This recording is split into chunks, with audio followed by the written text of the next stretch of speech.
السلام علیکم ورحمۃ اللہ وبرکاتہ۔ الحمد للہ رب العالمین والعاقبۃ للمتقین والصلاة والسلام علی سید الانبیاء والمرسلین وعلی آلہ وصحابہ اجمعین، اما بعد فاعوذ باللہ من الشیطان الرجیم، بسم اللہ الرحمن الرحیم، ولا یغتب بعضکم بعضا ایحب احدکم ان یأکلوا لحما فکرہتم واتقوا اللہ۔ صدق اللہ و مولانا رسولہ النبی الامین الکریم وعلی آلہ الشاہدین والشاکرین والحمد للہ رب العالمین۔ تقریر کا آغاز کرنے سے پہلے بہتر اور مناسب ہے کہ ہم اور آپ مل کر غنبد خضراء میں آرام فرمانے والے آقا حضور پرنور شفیع یوم النشور جناب احمد مجتبیٰ محمد مصطفیٰ صلی اللہ علیہ وسلم کی بارگاہ گوہر بار میں درود و سلام کا ہدیہ نچھاور کریے۔ پڑھیے بآوازی بلند، اللہم صلی علی سیدنا و مولانا محمد مبارک صلی علیہ الصلاۃ والسلام علیک یا رسول اللہ صلی اللہ علیہ وسلم۔ اور ایک بار بلند آواز سے اپنی بیداری کا ثبوت دیتے ہوئے نبی اور آل نبی کی بارگاہ میں درود و سلام کا ہدیہ نچھاور کریں۔ اللہم صلی علی سیدنا و مولانا محمد مبارک صلی علیہ الصلاۃ والسلام علیک یا رسول اللہ صلی اللہ تعالیٰ علیہ وسلم۔ خطبے کے بعد میں نے جس آیت کریمہ کا شرف حاصل کیا، اللہ تبارک و تعالیٰ 26واں پارہ 14ویں رکوع میں ارشاد فرماتا ہے، اللہ تبارک و تعالیٰ ارشاد فرما رہا ہے، اعوذ باللہ من الشیطان الرجیم، بسم اللہ الرحمن الرحیم، ولا یغتب بعضکم بعضا ایحب احدکم ان یأکل لحم اخیہ میتا فکرہتم۔ صدق اللہ و مولانا رسولہ النبی الامین الکریم۔ اس کا صاف ترجمہ یہ ہے کہ اے لوگوں، ایک دوسرے کی غیبت کرنے سے بچو، ولا یغتب بعضکم بعضا، ایک دوسرے کی غیبت چغلی کرنے سے بچو۔ اور آگے اللہ تبارک و تعالیٰ ارشاد فرماتا ہے کہ تم غیبت جو کرتے ہو، کیا تم یہ پسند کرتے ہو، ایحب احدکم ان یأکل لحم میتا فکرہتم، یعنی تم یہ پسند کرتے ہو کہ اپنے کسی مسلمان مردار بھائی کا گوشت کھانا، یعنی مردار بھائی کے مرے ہوئے بھائی کا گوشت کھانا تمہیں کیا یہ پسند ہے؟ تو فکرہتم، اللہ تبارک و تعالیٰ آگے ارشاد فرماتا ہے کہ تم یہ گوارا نہیں کرو گے کہ اپنے مردار بھائی کا گوشت کھا رہے ہو، یا پھر امیجن تصور بھی نہیں کرو گے کہ میں کسی اپنے بھائی کا، مسلمان بھائی کا میں گوشت کھاؤں گا، وہ بھی کچا گوشت۔ ہم کچا گوشت جانور تک کا نہیں کھاتے، ہم اپنے خود کے مسلمان بھائی یا پھر اپنے سگے بھائی یا پھر جو دینی بھائی ہیں ان کا کیسے کھا سکتے ہیں؟ تو اللہ تبارک و تعالیٰ نے ایک مثال دے کر فرمایا ہے کہ ولا یغتب بعضکم بعضا، تو تم جو غیبت جو کرتے ہو، وہ غیبت کرنا ایسا ہے کہ جیسے تم اپنے مردار بھائی کا گوشت کھا رہے ہو، یعنی ایک بھائی مرا ہوا ہے اور اس کا تم کچا گوشت کھا رہے ہو، اسی طرح غیبت کرنا ہے یا پھر اس سے بھی بڑھ کر ہے، اور تم یہ گوارا نہیں، فکرہتم، یہ تم گوارا نہیں کرو گے۔ تو آج کا میرا موضوع ہے غیبت۔ یہ غیبت ایک ایسا گناہ ہے جس کو گناہ نہیں سمجھا جاتا، اس گناہ کو گناہ نہیں سمجھا جاتا، بلکہ جب کبھی ہم کسی کے بارے میں بات کر رہے ہیں تو اس طرح بات کرتے ہیں کہ کوئی بات ہے ہی نہیں، اور کسی کی اصلاح کرنی ہو یا پھر کسی کے متعلق بتانا ہو یا پھر کبھی کوئی فتویٰ لینا ہو، تو ان باتوں میں ہم کسی کے عیوب بیان کر سکتے ہیں۔ یہاں پر شریعت اجازت دیتی ہے کہ کسی مفتی صاحب کے پاس فتویٰ لینا ہے تو وہ مسئلہ ہمیں پیش کرنا ہے تو اس کا نام نہ لے، بلکہ فلاں بن فلاں کہہ کے نام لے اور مسئلہ معلوم کرے۔ یا پھر کوئی ایک انسان کسی کو دھوکہ دے رہا ہے اور وہ اس انسان کو مان لیں کہ سامنے والا مجھے دھوکہ دے رہا ہے، تو اس کے متعلق بتانے کے لیے اگر ہم اسے آگاہی اور خبردار کریں تب اجازت دیتی ہے شریعت۔ تو ایسے معاملوں میں، ایسے چیزوں میں مطلب شریعت اجازت دیتی ہے، لیکن دوسرے چیزوں میں شریعت اجازت نہیں دیتی کہ تم کسی کی برائی کرو، کسی کی غیبت کرو اس کے پیٹھ کے پیچھے۔ اور یہ جو آیت میں نے آپ کے سامنے پڑھی، یہ 26ویں پاری کی آیت ہے۔ اس آیت کا شان نزول یہ اتری کیسے، یہ آیت 26ویں پاری کی آیت ہے۔ یہ آیت بہت لمبی ہے، لیکن میں نے ایک ٹکڑا آپ کے سامنے صرف غیبت کو لے کر پڑھا ہوں۔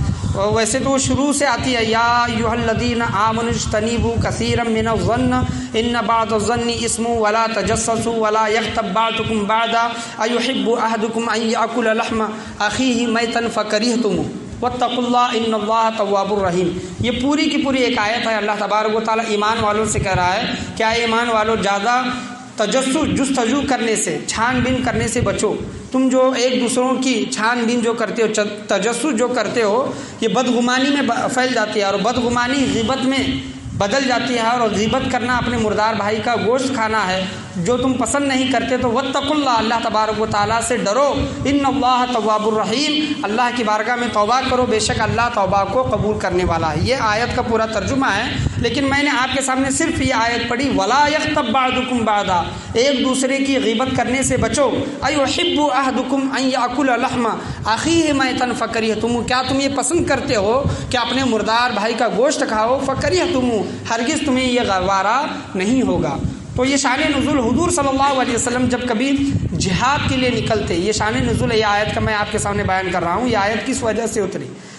جب حضور صلی اللہ علیہ وسلم جہاد کے لیے نکلتے تو دو امیر انسانوں کے ساتھ، دو دولت مند انسانوں کے ساتھ، خزائن العرفان، یہ تفسیر سے میں آپ کے سامنے واقعہ بیان کر رہا ہوں، خزائن العرفان تفسیر میں یہ واقعہ آیا ہے۔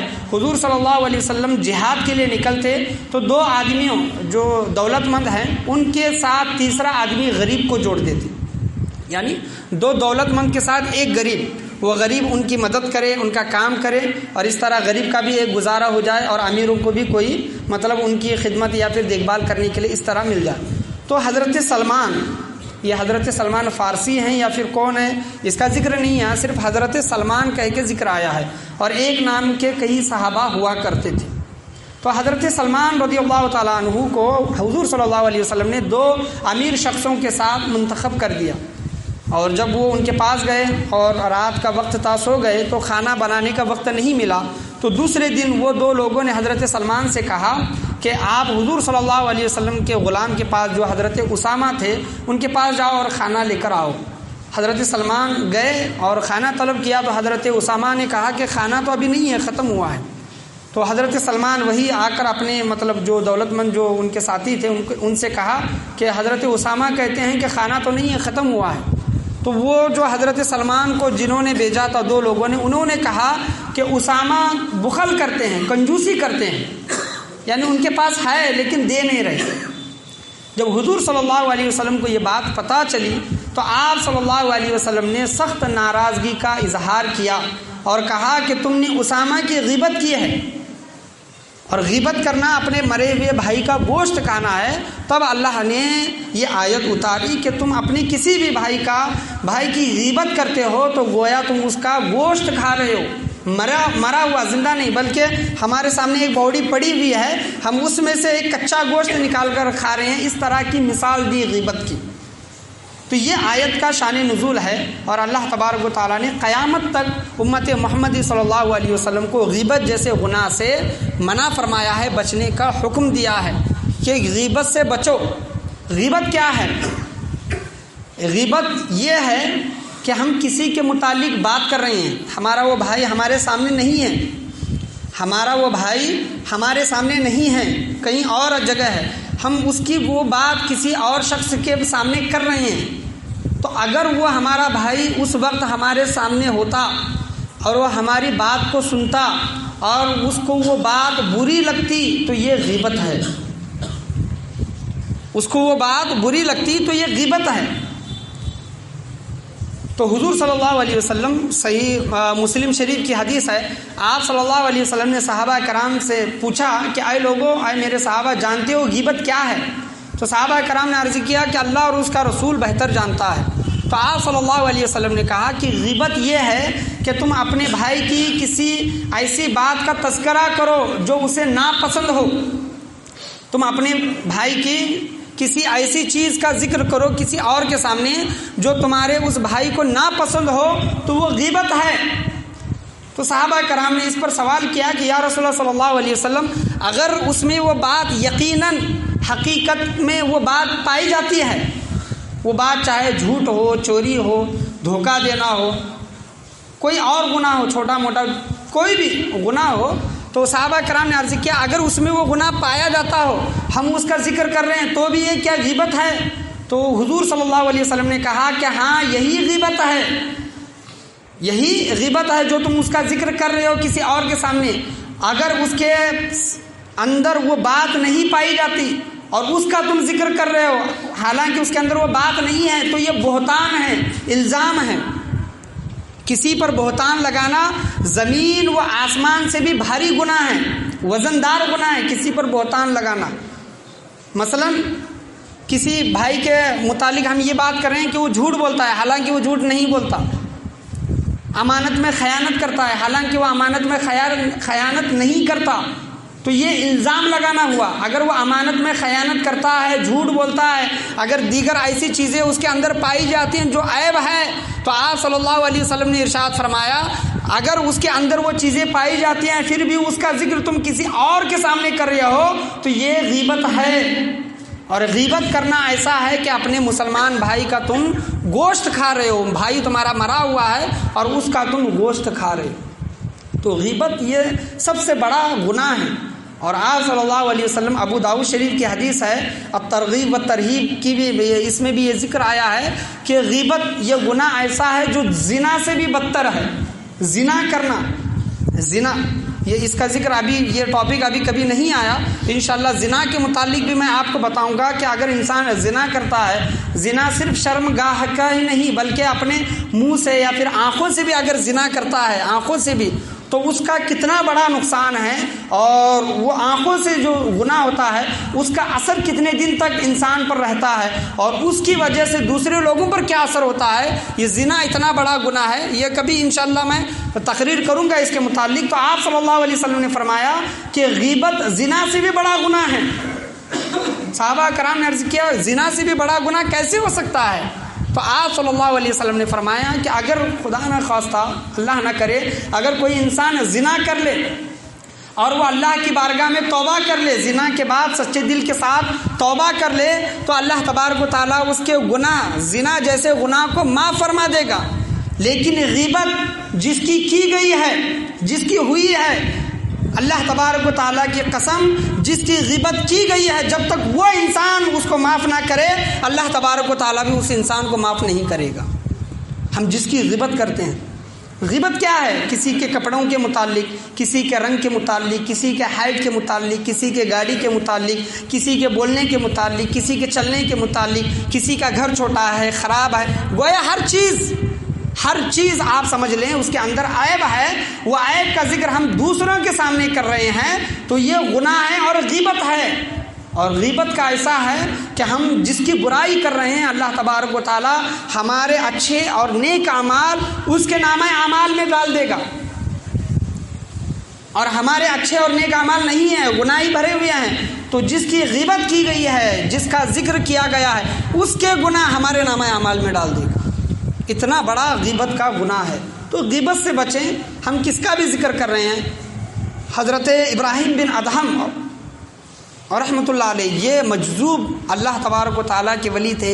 حضرت ابراہیم بن ادہم وہی جو جنت میں محل بنایا کرتے تھے، اور خلیفہ ہارون رشید کی بیوی نے وہ محل خریدا تھا۔ یہ واقعہ مشہور ہے حضرت ابراہیم بن ادہم کا۔ ان کی کتاب میں تنبیۃ الغافلین، ایک کتاب میں ان کا ایک ذکر آیا، میں پڑھ رہا تھا، تو حضرت ابراہیم بن ادہم رحمۃ اللہ علیہ کو کسی شخص نے دعوت دی۔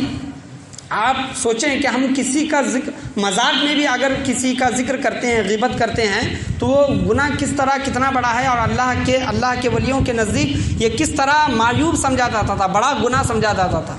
حضرت ابراہیم بن ادہم بیٹھے ہیں اور کسی شخص کا تذکرہ چھڑا کہ وہ شخص ابھی تک نہیں آیا، تو ایک شخص نے کہا کہ ارے وہ تو موٹا ہے، سست ہے۔ کیا کہا کسی شخص نے؟ دعوت میں اس کا انتظار ہو رہا تھا، تو کسی شخص نے کہا ارے وہ موٹا ہے، سست ہے، اسے آنے کے لیے دیر ہوگی۔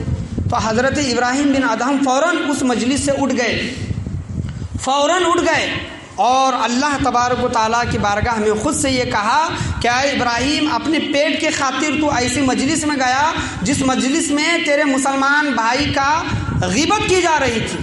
اے ابراہیم اپنے پیٹ کے لیے تو ایسی مجلس میں گیا جس مجلس میں تیرے مسلمان بھائی کی غیبت کی جا رہی تھی۔ تو حضرت ابراہیم بن ادہم اپنے آپ پر 3 دن ملامت کرتے رہے اور 3 دن تک کھانا نہیں کھایا۔ حضرت ابراہیم بن ادہم 3 دن تک کھانا نہیں کھایا۔ اور آج ہم دوسروں کا ذکر کرتے ہیں، یہ فلاں ایسا ہے، فلاں ایسا ہے، فلاں ایسا ہے، یہ کیا ہے؟ یہ ہم اس کو غیبت نہیں سمجھتے، حالانکہ یہ غیبت ہے۔ گناہ کو گناہ نہ سمجھنا یہ بھی ایک گناہ ہے۔ پہلے جب غیبت کی جاتی تھی، پہلے کے شروع کے زمانے میں، تو اس کی بدبو آتی تھی، غیبت کرنے کی بدبو آتی تھی۔ حضور صلی اللہ علیہ وسلم اور حضرت عبداللہ بن جابر رضی اللہ تعالیٰ عنہ بیٹھے تھے، اچانک ایک بدبو آئی۔ کتاب الترغیب والترہیب میں یہ ذکر ہے، اچانک ایک بدبو اٹھی۔ حضور صلی اللہ علیہ وسلم نے کہا کہ اے جابر تم جانتے ہو یہ بدبو کیسی ہے؟ کس چیز کی بدبو ہے؟ حضرت جابر نے کہا کہ یا رسول اللہ میں تو نہیں جانتا۔ تو حضور صلی اللہ علیہ وسلم نے کہا کہ یہ جو مسلمانوں کی جو غیبت کی جاتی ہے اس کی بدبو آ رہی ہے۔ آج ہمیں بدبو محسوس نہیں ہوتی۔ کیوں نہیں ہوتی آج بدبو؟ آج ہر کوئی انسان غیبت کرتا ہے، ہر کوئی انسان، لیکن اس چیز کو گناہ نہیں سمجھتا۔ مثال کے طور پر ہر جگہ غیبت جیسے گناہ ہو رہے ہیں۔ ایک انسان چمڑے کی دکان میں کام کرتا ہے، چمڑے کی دکان میں، اور وہیں پر کھاتا ہے، وہیں پر پیتا ہے، وہیں پر بیٹھتا ہے، لیکن اس انسان کو مطلب وہ چمڑے کی جو بدبو ہوتی ہے وہ محسوس نہیں ہوتی۔ اگر ہم کچھ دیر وہاں پر چلے جائیں تو ہمیں فوراً بدبو محسوس ہونے لگتی ہے، اور کچھ دیر وہاں پر ٹھہر جائے گھنٹے 2 گھنٹے کے لیے، وہ بدبو ہمیں بھی مطلب سنگائی سمجھ میں نہیں آتی۔ تو اسی طرح غیبت کا معاملہ ہے، اسی طرح غیبت کا معاملہ ہے۔ ہر جگہ جو غیبت ہو رہی ہے اس کی بدبو ہمیں سمجھ میں نہیں آتی، لیکن بروز قیامت اللہ تبارک و تعالیٰ اس کا حساب و کتاب لے گا۔ غیبت ایک صحابی رسول صلی اللہ علیہ وسلم، صحیح مسلم شریف کی حدیث ہے، ابو داؤد کی بھی حدیث ہے، آپ صلی اللہ علیہ وسلم کی بارگاہ میں ایک شخص آیا، اس نے اپنے گناہ کا اعتراف کیا، زنا جیسا اس نے ایک گناہ کیا تھا، صحابی تھے۔ حضور صلی اللہ علیہ وسلم نے انہیں سنگسار یعنی پتھر سے مار کر ہلاک کرنے کی سزا دی اور ان کو ہلاک کیا گیا۔ تو 2 صحابی رسول صلی اللہ علیہ وسلم، 2 شخص وہاں پر کھڑے تھے اور کہنے لگے، آپس میں گفتگو کر رہے تھے۔ کیا گفتگو کر رہے تھے؟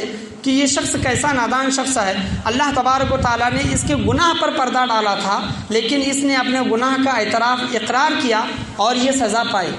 کتنا اچھا ہوتا ہے یہ شخص اگر گناہ نہ کرتا، اور مطلب اس کو طرح طرح کی تکلیفیں دی جا رہی ہیں، کیسا شخص ہے، اس کے بارے میں باتیں کرنے لگے۔ حضور صلی اللہ علیہ وسلم نے سنا، خاموش رہے، آپ صلی اللہ علیہ وسلم خاموش رہے۔ کچھ دیر آپ صلی اللہ علیہ وسلم آگے چلنے لگے تو پیچھے صحابہ کرام چلنے لگے، تو آپ صلی اللہ علیہ وسلم نے دیکھا کہ ایک گدھا مرا ہوا پڑا ہے، گدھا مر کر پڑا ہوا ہے۔ تو حضور صلی اللہ علیہ وسلم نے ان 2 لوگوں کو بلایا اور کہا کہ اس مردار گدھے کا گوشت کھاؤ، اس مرے ہوئے گدھے کا گوشت کھاؤ۔ تو وہ 2 لوگوں نے کہا کہ یا رسول اللہ یہ تو مردار جانور ہے، یعنی اس کو ذبح کر کے بھی نہیں کھایا جا سکتا، حرام ہے اور مردار ہے، اس کو ہم کیسے کھائیں؟ تو آپ صلی اللہ علیہ وسلم نے کہا کہ اس سے بھی بڑا گناہ تم نے کیا ہے جو اپنے مسلمان بھائی کی غیبت کی ہے۔ تو یہ اس سے بھی مردار مرے ہوئے گدھے کا گوشت کھانے سے بھی برا بدتر گناہ یہ ہے کہ تم نے اپنے مسلمان بھائی کی غیبت کی ہے۔ تو اتنا بڑا گناہ ہے، ہم گناہ کو گناہ نہیں سمجھتے۔ کسی کے متعلق بات کرتے ہیں، کسی کے رشتہ داری کے متعلق، رشتہ داری میں اگر کسی نے فلاں کا رشتہ فلاں کی جگہ کر دیا ہے وغیرہ وغیرہ، جو کوئی ہر معاملہ فلاں ایسا عمل کرتا ہے، یہ عمل کرتا ہے، ایسا چلتا ہے، لوگوں کے ساتھ ایسے بات کرتا ہے اور سخت مزاجی سے بات کرتا ہے، تو یہ تمام چیزیں جو ہم اس کے بارے میں کر رہے ہیں، اگر ہمارا بھائی یا پھر ہماری بہن وہاں پر موجود ہوتی، اگر ان باتوں کو ہماری باتوں کو سنتی اور سنتا، اس کو برا لگتا ہے یا پھر اس کو اچھا نہیں لگتا، تو وہ غیبت کے زمرے میں شمار ہوتا ہے، غیبت کے زمرے میں شمار ہوتا ہے۔ اور اللہ تبارک و تعالیٰ نے یہی گناہ سے منع فرمایا ہے۔ اللہ تبارک و تعالیٰ 26ویں پارے میں ارشاد فرماتا ہے، وَلَا يَغْتَبْ بَعْضُكُمْ بَعْضًا، ایک دوسرے کی غیبت کرنے سے بچو، ایک دوسرے کی غیبت کرنے سے بچو۔ أَيُحِبُّ أَحَدُكُمْ، کیا تم یہ پسند کرتے ہو، أَن يَأْكُلَ لَحْمَ أَخِيهِ مَيْتًا، کہ اپنے مردار بھائی کا گوشت کھاؤ، فکرہتم، تمہیں یہ ہرگز گوارا نہیں ہوگا. تم اپنے مردار بھائی کا گوشت کھاؤ، تمہیں یہ ہرگز گوارا نہیں ہوگا. تو یہ غیبت جیسے گناہ سے بچے. غیبت تب تک معاف نہیں ہوتی. کسی کے متعلق ہم نے غیبت کیا ہے تو وہ جب تک معاف نہیں کرتا اللہ تبارک و تعالیٰ بھی ہمیں معاف نہیں کرے گا. اور دوسری چیز علماء کرام فرماتے ہیں، یہ ایک پیاری چیز اور امت کے آسانی کے لیے علماء کرام فرماتے ہیں کہ ہم نے جس کے متعلق غیبت کی ہے، اگر وہ بات اس تک پہنچنے سے پہلے ہم اللہ کی بارگاہ میں اس کے لیے توبہ و استغفار کریں اور اپنے لیے توبہ و استغفار کریں تو اس گناہ کو اللہ تبارک و تعالیٰ معاف فرما سکتا ہے. وہ بات اس تک پہنچنے سے پہلے خود بھی سچے دل سے توبہ کریں اور اس کے لیے بھی معافی مانگے اللہ کی بارگاہ میں، تو اللہ تبارک و تعالیٰ معاف فرما سکتا ہے. اگرچہ وہ بات اس تک پہنچ گئی، پھر ہم لاکھ اللہ کی بارگاہ میں توبہ و استغفار کریں، جب تک وہ انسان معاف نہیں کرے گا اللہ تبارک و تعالیٰ ہمیں معاف نہیں کرے گا. تو ہوگا کیا؟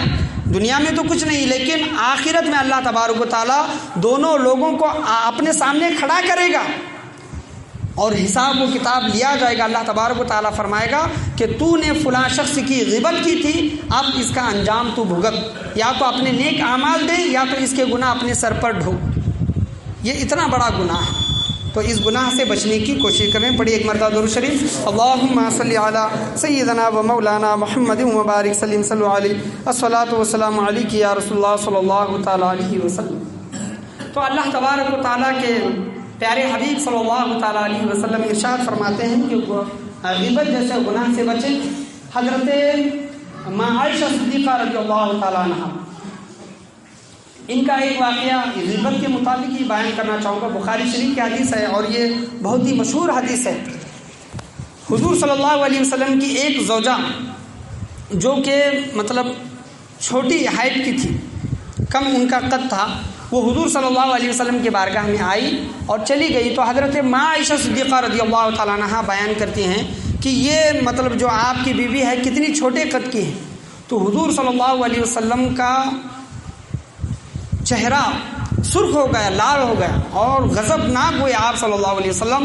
اور حضرت ماں عائشہ صدیقہ رضی اللہ تعالیٰ عنہ سے کہا کہ اے عائشہ، تم نے ایسا اتنا بڑا گناہ کیا ہے کہ اگر اس گناہ کو سمندر میں ڈال دیا جائے تو سمندر کے پانی کا ذائقہ بدل جائے. تو حضرت ماں عائشہ صدیقہ رضی اللہ تعالیٰ عنہ نے کہا کہ یا رسول اللہ، میں نے حقیقت بیان کی ہے، وہ چھوٹے قد کے ہیں. تو حضور صلی اللہ علیہ وسلم نے کہا کہ یہی تو غیبت ہے. ہم فلاں شخص کے متعلق بولتے ہیں نا کہ فلاں شخص ایسا ہے، اور کوئی شخص آپ کے سامنے کہے کہ آپ اس کے بارے میں بات کیوں کر رہے ہیں، ایسی بات کیوں کر رہے ہیں، تو ہم کیا کہتے ہیں کہ وہ فلاں شخص ویسا ہی ہے، میں جو بات بیان کر رہا ہوں وہ شخص ویسا ہی ہے. تو یہی تو غیبت ہوئی. تو کسی کے متعلق بولنے سے پہلے 10 مرتبہ سوچیں اور پھر کوئی فیصلہ لیں. ہو سکتا ہے وہ انسان ویسا نہ ہو. حضرت ملا جیون علی قاری رحمۃ اللہ علیہ، یہ بدگمانی کے متعلق یہ واقعہ ہے، لیکن میں آپ کو بیان کرنا چاہوں یہ شروع سے جو میں نے آیت پڑھی، یا ایھا الذین آمنوا اجتنبوا کثیرا من الظن، یعنی بہت زیادہ گمان سے بچو. بہت زیادہ گمان کرو گے تو بہت زیادہ گمان کرنے کی وجہ سے وہ گمان بدگمانی میں بدل جائے گا اور بدگمانی غیبت میں بدل جائے گا، اور غیبت مرے ہوئے بھائی کا گوشت کھانا ہے. واتقوا اللہ، اللہ سے ڈرو، اللہ کی بارگاہ میں توبہ کرو. یہ تمام واقعہ. تو حضرت ملا جیون علی قاری رحمۃ اللہ علیہ کے پاس ایک شخص آیا اور کہنے لگا کہ صاحب میں گھر جانا چاہتا ہوں، لیکن جو پل سے میں اپنا راستہ پار کرتا تھا، گھر کو جاتا تھا، وہ پل ٹوٹ گیا ہے، تو مجھے ناؤ میں سفر کرنا ہے، تو مجھے ناؤ میں سفر کرنے کے لیے چند پیسے چاہیے. تو حضرت ملا جیون علی قاری رحمۃ اللہ علیہ نے کچھ پیسے اس کو دے دیے ناؤ میں سفر کرنے کے لیے. تو بعد میں ایک شخص آیا اور کہنے لگا کہ حضرت وہ شخص جھوٹ بول رہا تھا، وہاں پر کوئی پل ہی نہیں ہے، جس پل کی وہ ذکر کر رہا تھا وہاں پر کوئی پل ہی نہیں ہے. تو حضرت ملا جیون علی قاری رحمۃ اللہ علیہ نے کہا کہ نہیں، مسلمان جھوٹ نہیں بول سکتا. سبحان اللہ. تو کتنا اچھا گمان انہوں نے اس کے متعلق کیا.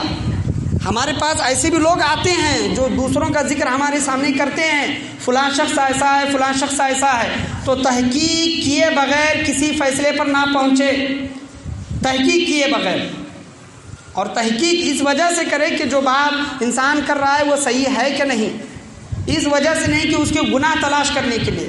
تو اللہ نے پہلے ہی منع کیا ہے کہ یا ایھا الذین آمنوا اجتنبوا کثیرا من الظن، بہت زیادہ گمان سے بچو، ایک دوسرے کی جستجو کرنے سے بچو کہ فلاں شخص کہاں جاتا ہے، کہاں آتا ہے، کیا کرتا ہے، کیسے کماتا ہے، یہ تمہیں حق نہیں ہے۔ اللہ تبارک و تعالیٰ اس کا حساب و کتاب رکھنے والا ہے، تم اس کا فیصلہ کرنے والے نہیں ہو فلاں شخص کے متعلق۔ تو حضرت شیخ سعدی رحمۃ اللہ علیہ اپنے ایک غلستان کتاب میں شیخ سعدی رحمۃ اللہ علیہ اپنے بچپنے کا واقعہ بیان کرتے ہیں کہ ہمارے گھر کچھ مہمان رہنے کے لیے آئے، اور میرے ابا جان بھی عبادت گزار تھے، تو وہ لوگ آئے، کھانا کھائے اور رات میں اسی طرح سو گئے۔ ہم لوگ اٹھ کر، میں اور میرے ابا جان اٹھ کر رات میں عبادت کرنے لگے، تو وہ شخص لوگ اسی طرح سوتے رہے۔ تو میں نے اپنے ابا جان سے کہا، شیخ سعدی رحمۃ اللہ علیہ کہتے ہیں کہ میں نے اپنے ابا جان سے کہا کہ کیسے غافل لوگ ہیں کہ رات کا وقت ہے اور اٹھ کر نفل نماز میں نہیں پڑھتے، تو شیخ سعدی رحمۃ اللہ علیہ کے ابا جان نے کہا کہ بیٹا، تو نے ابھی جو بات کہی ہے اس سے بہتر ہوتا کہ تو رات بھر سو جاتا، عبادت نہیں کرتا تو چل جاتا، بہتر تھا کہ تو رات بھر سو جاتا۔ لیکن ان لوگوں کے متعلق ایسا گمان یا پھر ایسی سوچ، ایسی بات کہی ہے کہ اس سے کئی گنا بہتر ہے کہ تو رات میں سو جاتا۔ تو رات میں مطلب بیان کرنے کا یہ ذکر ہے کہ لوگ دن رات بھر عبادت کرتے ہیں، صبح سے لے کر رات تک عبادت کرتے ہیں، اور اتنی عبادتیں کرتے ہیں کہ اگر اللہ تبارک و تعالیٰ چاہے تو نفلی عبادتوں کے ذریعے انہیں اپنا دوست بنا لے، ولی اللہ بنا لے۔ لیکن ایک چیز ہے غیبت، جو ہم جس کو گناہ نہیں سمجھتے، شیطان کا سب سے بڑا فندہ ہے، شیطان کا سب سے بڑا جال ہے، شیطان یہ سب سے بڑا گمراہ کرنے کی ہمیں کوشش کرتا ہے۔ اس گناہ کو فلاں شخص کیسا ہی کیوں نہ ہو، اس کے اندر برائی ہی کیوں نہ ہو، برا انسان ہی کیوں نہ ہو، وہ برا انسان ہی کیوں نہ ہو، اگر ہم نے اس کے متعلق کہا کہ فلاں شخص برا ہے، ایسا ہے، تو یہ غیبت ہوئی۔ اگر وہ برا نہیں ہے تو یہ بہتان الزام ہوا، اور بہتان لگانا زمین و آسمان سے بھی بڑا گناہ ہے۔ تو اس گناہ سے ہمیشہ بچنے کی کوشش کریں۔ اللہ تبارک و تعالیٰ سے دعا ہے کہ اللہ تبارک و تعالیٰ ہم تمام لوگوں کو بولنے اور سننے سے زیادہ عمل کرنے کی توفیق و رفیق عطا فرمائیں، اور غیبت جیسے سخت عظیم گناہ سے بچنے کی اللہ تبارک و تعالیٰ ہم تمام لوگوں کو توفیق و رفیق عطا فرمائیں۔ اللہ تبارک و تعالیٰ کے پیارے رسول صلی اللہ علیہ وسلم نے فرمایا کہ میں جب معراج میں تشریف لے جا رہا تھا تو کچھ لوگ اپنے چہرے نوچ رہے تھے اور زمین پر پڑا ہوا یا پھر جہنم کا مطلب جو آگ ہوتی ہے وہ کھا رہے تھے۔ حضرت جبرائیل امین سے حضور صلی اللہ علیہ وسلم نے پوچھا کہ یہ لوگ کون ہیں؟ جو معراج کی رات حضور صلی اللہ علیہ وسلم نے جہنم میں لوگوں کو عذاب ہو رہا تھا، جو اپنے چہرے نوچ رہے تھے اور جہنم کی آگ کھا رہے تھے، جہنم کا جو غذا ہوتی ہے وہ کھا رہے تھے۔ تو حضرت جبرائیل امین فرماتے ہیں کہ یا رسول اللہ، یہ وہ لوگ ہیں جو دنیا میں ایک دوسرے کی برائی کیا کرتے تھے، تو اللہ نے ان کو مطلب جہنم میں یہ سزا دی ہے۔ تو ایسے سخت ترین عذاب سے اللہ تبارک و تعالیٰ ہمیں بچنے کی توفیق و رفیق عطا فرمائیں۔ ایک دوسرے کی برائی کرنے سے اللہ تبارک و تعالیٰ ہم تمام لوگوں کی حفاظت عطا فرمائیں۔